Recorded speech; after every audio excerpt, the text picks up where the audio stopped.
प्यारे साथियों, कैसे हो। आज मैं लेकर के आ गया हूँ हिंदी का 50 ऐसे मोस्ट इम्पोर्टेंट प्रश्न जो आपको परीक्षा में पूछे जाएंगे। पहला प्रश्न कह रहा है कि 20 के दांत पाठ की विद्या क्या है। तो यह क्या है, कहानी है। तो option number D right answer हो जाएगा। अगला प्रश्न की तरफ बढ़ रहे हैं। कह रहा है कि 20 के दांत कहानी किस वर्ग के अंतर विरोधियों को उजागर करती हैं। तो इसका भी डी हो जाएगा, मध्य वर्ग का। ऑप्शन नंबर डी होगा इसका भी।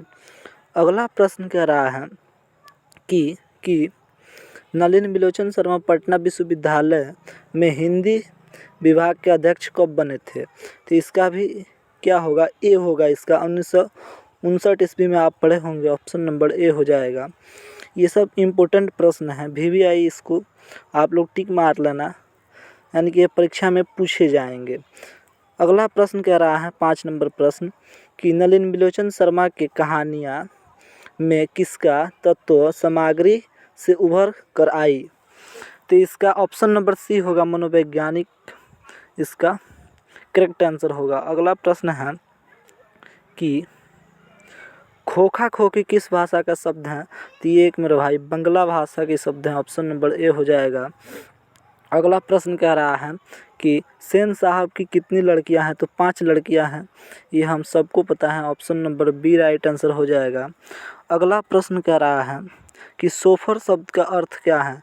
सोफर शब्द का अर्थ ड्राइवर होता है। तो option number A right answer होगा।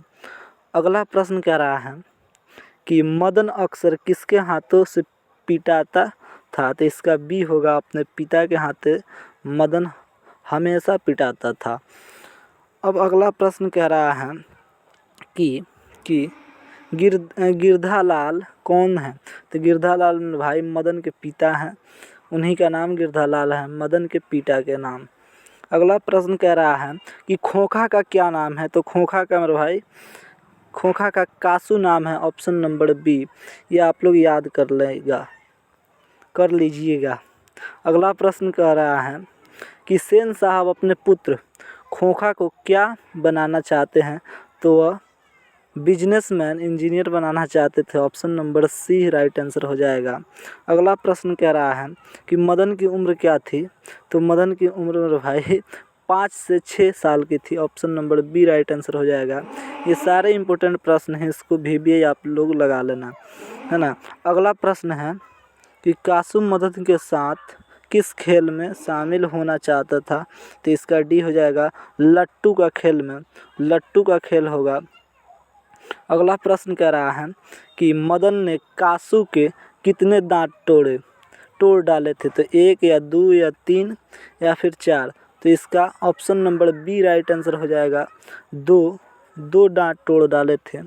अगला प्रश्न है कि गिरधर लाल किसकी फैक्ट्री में किरानी था। तो इसका ऑप्शन नंबर डी हो जाएगा, सेन साहब का। अगला प्रश्न है कि सेन साहब किसके व्यंग से ऐंठ कर रह गए। तो इसका ऑप्शन नंबर ए होगा, डॉक्टर महोदय के।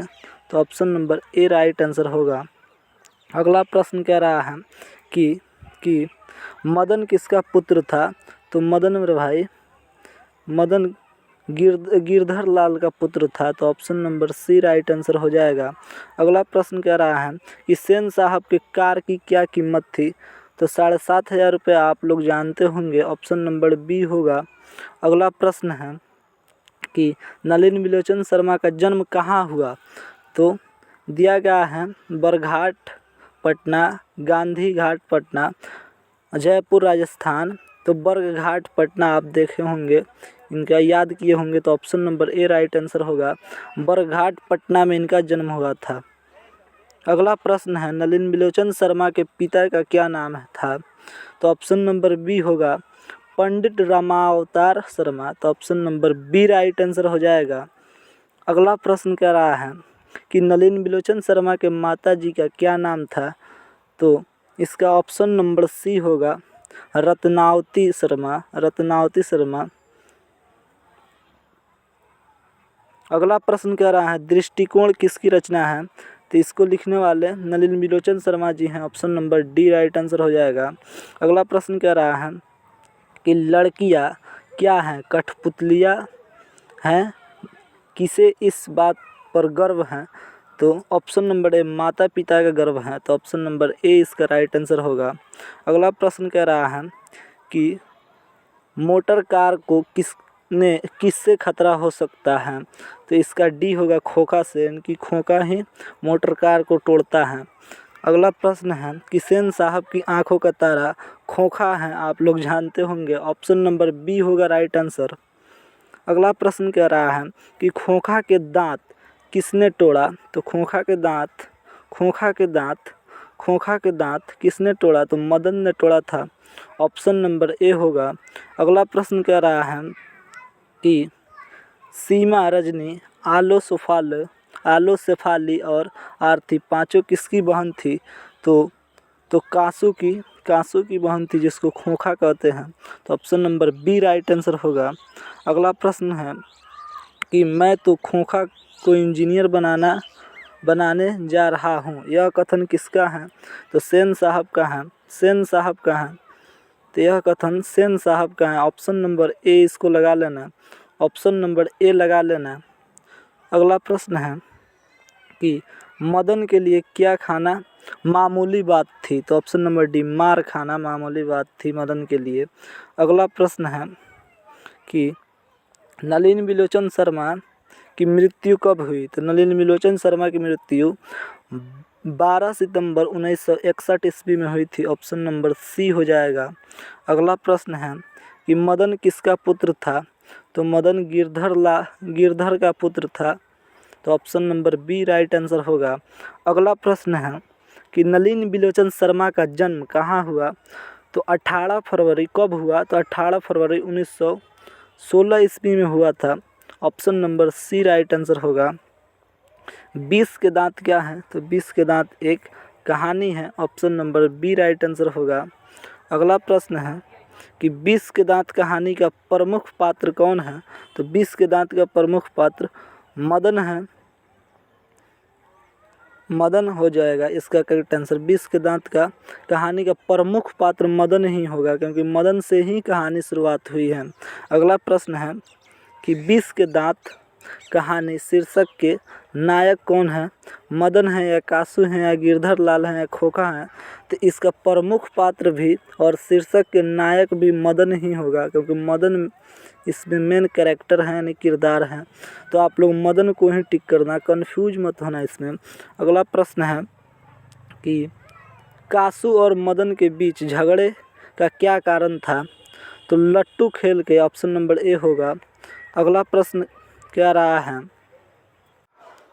अगला क्वेश्चन गुणाकर मूल्य के पाठ से है। तो यह नंबरिंग आप लोग मत देखना। 2 नंबर प्रश्न है कि मूल्य ने अंग्रेजी एवं हिंदी की पढ़ाई कहाँ पर की? तो इसका right answer option number C होगा, वर्धा में। तो option number C right answer. अगला प्रश्न कह रहा है कि बंगला लिपि प्राचीन नागरी लिपि की क्या है? तो बहन है, यानी ऑप्शन नंबर बी आप लोग पढ़े होंगे सब। अगला प्रश्न कह रहा है कि नेपाली भाषा किस लिपि में लिखी जाती है? तो इसका ऑप्शन नंबर डी हो जाएगा, देवनागरी लिपि में। Option number D. अगला प्रश्न कह रहा है कि अक्षर के संबंध वर्तमान में किस भाषा से हैं?